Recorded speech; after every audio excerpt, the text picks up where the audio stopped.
বিশ্ববিখ্যাত সমরবিদ সানজু আমাদের জীবনের জন্য রেখে গেছেন কিছু অমূল্য শিক্ষা।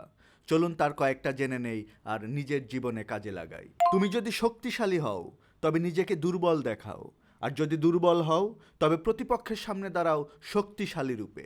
তোমার পরিকল্পনা হোক রাতের অন্ধকারের মতো রহস্যময় ও গোপন, আর যখন এগিয়ে যাবে আঘাত হানো বজ্রপাতের মতো অপ্রতিরোধ্য ও দুর্বার। অধস্তনের সাথে এমন ব্যবহার করো যেমনটা করো তুমি তোমার সন্তানের সাথে, তাহলে তারা তোমাকে অনুসরণ করবে গভীরতম অন্ধকারেও। যত ভালো তলোয়ারই হোক, যদি ফেলে রাখো এক সময় তাতে মরিচা ধরবেই।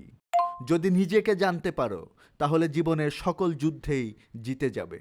ওই বন্ধুকে বিশ্বাস করো না যে তোমার দোষ ত্রুটি নিয়ে চুপ করে থাকে। ওই বন্ধুর থেকে দূরে থাকো যে তোমার শত্রুর সাথে খাতির রাখে।